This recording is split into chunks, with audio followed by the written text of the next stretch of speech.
الرحمن الرحيم والصلاة والسلام على سيدنا محمد وعلى آله وأصحابه أجمعين.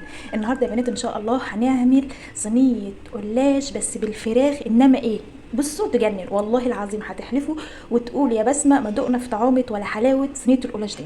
طيب هنعمل صينية القلاش، هنعمل إيه؟ أول حاجة أنا كان عندي صدرة فرخة ماشي، فأنا فرمتها هي دي صدرة فرخة، صدرة واحدة أنا فرمتها ماشي، وجبت 3 بصلات وبشرتهم على المبشرة، عايزة تعملهم في الكبة أنت حرة، عايزة تعملهم على المبشرة برضو أنت حرة. وجبت قرن فلفل حامي ونص قرن فلفل بارد وحبايه طماطم وقطعتهم تقطيع ناعمه زي ما انتم شايفين كده. طيب دي عشان خاطر اللحمه بتاعت الايه، بتاعت القلاش بالفراخ. والله بص طعم الفراخ يجنن يهوس كده، بسم الله ما شاء الله. اول حاجه انا جبت طاسه حطيت فيها شويه زيت. بصوا انا جبت طاسه اهيت وحطيت فيها شويه زيت، دي عندي كانت حته يعني دهنه بجيبها انا من الجزار هنا وبسيحها وبحطها في برطمان وبعمل منها مثلا على الزيت وكده، بتبقى للحمه بتدي اللحمه طعم جميل خالص. طيب وبتدي اللحمه طعم جميل خالص. طيب انا هسيب تسيبها بس تسيح كده، وهنزل عليها بالبصله. البصله لما بتكون لسه يعني البصله لما بتكون صفحه كده بتدي طعم سكاره رهيب للاكل صراحه، ما تخليهاش تحمر. هنشوف دلوقتي يعني. بصوا ادي الدهنه معايا بسم الله ما شاء الله ساحت اهيت. هنزل بقى بالبصل البصلتين المبشورين تمام كده، هنزل بالبصل المبشور واديهم تقليبه كده في الزيت، تقليبه خفيفه.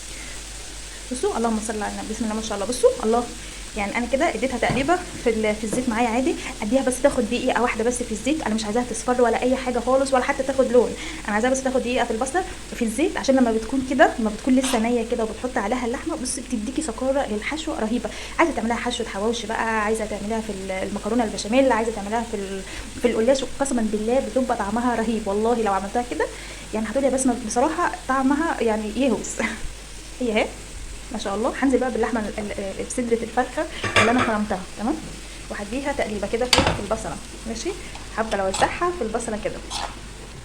بصوا يا بنات انا قلبتها اهو، قلبت اللحمه مع البصله ماشي، حطيت عليها البهار بقى، حطيت عليها كمون، حطيت عليها فلفل اسود، حطيت عليها ورق لورا، حطيت عليها حبهان، حطيت عليها حته قرفه وحبه فلفل اسود وشويه ملح وبقلبهم. بص انا عايزاكم تيجوا بس تشموا الريحه، اقسم بالله ريحتها قلب الشقه عندي، ريحتها تهوس كده.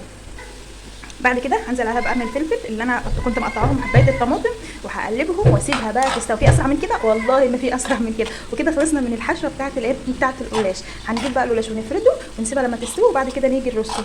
اعملوها وجربوها بالطريقه دي والله هتدعيوا لي ومش هتبطلوا اللي انتوا تعملوها بالطريقه دي خالص تمام. لو الاضاءه والصوت واضح قولوا لي بس عشان ايه ابقى عارفه يعني.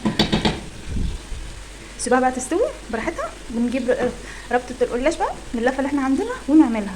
اكله سريعه وجميله ولذيذه وخفيفه لاولادك، اعمليها لاولادك وجوزك وكل اللي في بيتك والله هيحبوها وهيشكروا لك فيها جدا. بعد كده هجيب بقى ربطه القلاش اللي معايا اهي، والصينيه انا هاخد الصينيه دي المقاس دي مقاس حلو معايا خالص، هيبقى تمام يعني معايا تمام. هجيب بقى واعوز الصينيه زيت من تحت الاول. انا كده اهو عايزه الصينيه من تحت بقى، همسك بقى ورقتين بورقتين واحطهم وايه يعني، همسك ورقتين بورقتين واحطهم، يعني احط ورقتين واعوص واحط ورقتين واعوص، يعني احط ورقتين بورقتين تمام كده.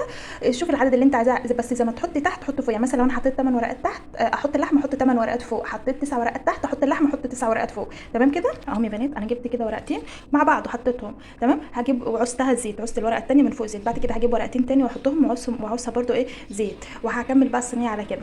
على فكره انا بعوز الورق زيت، عندك سمنه عادي براحتك، بس انا بحبه زيت عشان يطلع مقرمش شويه.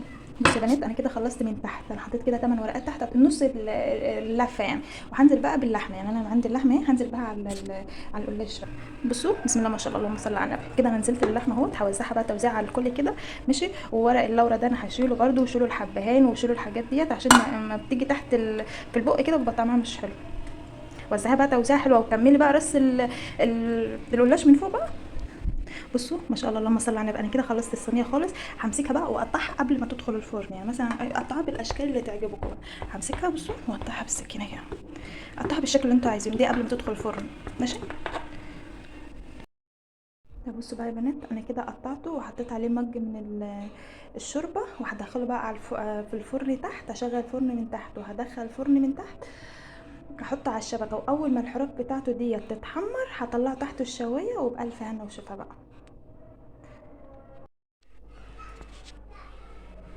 وده شكل الجلاش النهائي. بصوا بسم الله ما شاء الله اللهم بارك، بألف هنا وشفا. لو عجبكم الفيديو ما تنسوش تعملوا لايك وشير واشتراك في القناه عشان يوصلكم كل جديد.